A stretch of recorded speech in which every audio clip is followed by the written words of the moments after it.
ಇನ್ನು ರಾಯಚೂರು ಜಿಲ್ಲೆಯಲ್ಲಿ ಮಳೆಯಿಂದ ಅವಾಂತರ ಶಾಖವಾದಿ ಗ್ರಾಮದಲ್ಲಿ ಮಳೆಯಿಂದ ತೀವ್ರ ಸಂಕಷ್ಟ ಎದುರಾಗಿದೆ. ಹೊನ್ನಪ್ಪ ಎನ್ನುವವರ ಮನೆಗೆ ನೀರು ನುಗ್ಗಿ ತೊಂದರೆ ಆಗಿದೆ. ದವಸ ಧಾನ್ಯ ಸೇರಿ ವಿವಿಧ ವಸ್ತುಗಳು ನೀರು ಪಾಲಾಗಿದ್ದಾವೆ.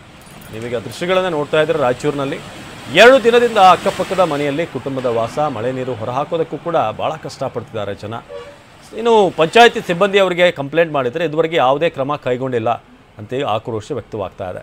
ಆಲ್ಮೋಸ್ಟ್ ಒಂದು ವಾರ 15 ದಿನಗಳ ಹಿಂದೆ ರಾಯಚೂರು ಅತಿ ಹೆಚ್ಚು ಬಿಸಿಲಿದ್ದಂಥ ಜಿಲ್ಲೆ ಆಗಿತ್ತು ರಾಜ್ಯದಲ್ಲಿ. ಆದರೆ ಈಗ ಮಳೆ ಬಂದ ನಂತರ ಇಲ್ಲಿನ ದೃಶ್ಯವನ್ನು ನೋಡ್ತಾ ಇದ್ದೀರಾ. 2 ದಿನದಿಂದ ನಿರಂತರವಾಗಿ ಮಳೆ ಸುರಿತಾ ಇದೆ.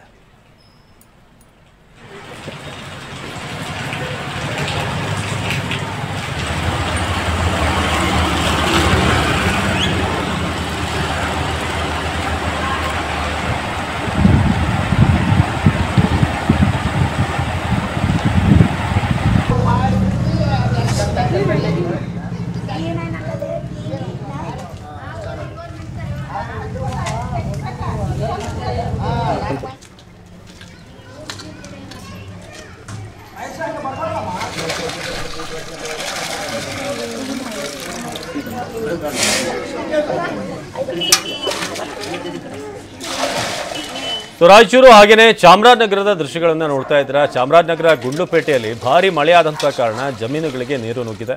ಗುಂಡ್ಲುಪೇಟೆ ಸೇರಿ ಹಲವೆಡೆ ಈರುಳ್ಳಿ, ಅರಿಶಿಣ ಬೆಳೆ ಸಂಪೂರ್ಣ ನಾಶ ಆಗಿದೆ. ಮುಂಗಾರು ಪೂರ್ವ ಮಳೆಗೆ ಬೆಳೆಗಳೆಲ್ಲವೂ ಕೂಡ ಅಲ್ಲಿ ನೀರು ಪಾಲಾಗಿರೋದು ನೀವು ಗಮನಿಸ್ಬೋದು.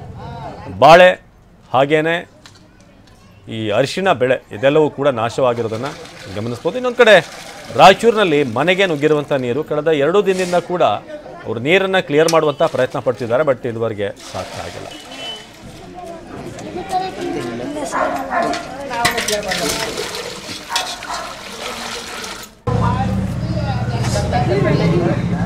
ಏನೇನಲ್ಲದೆ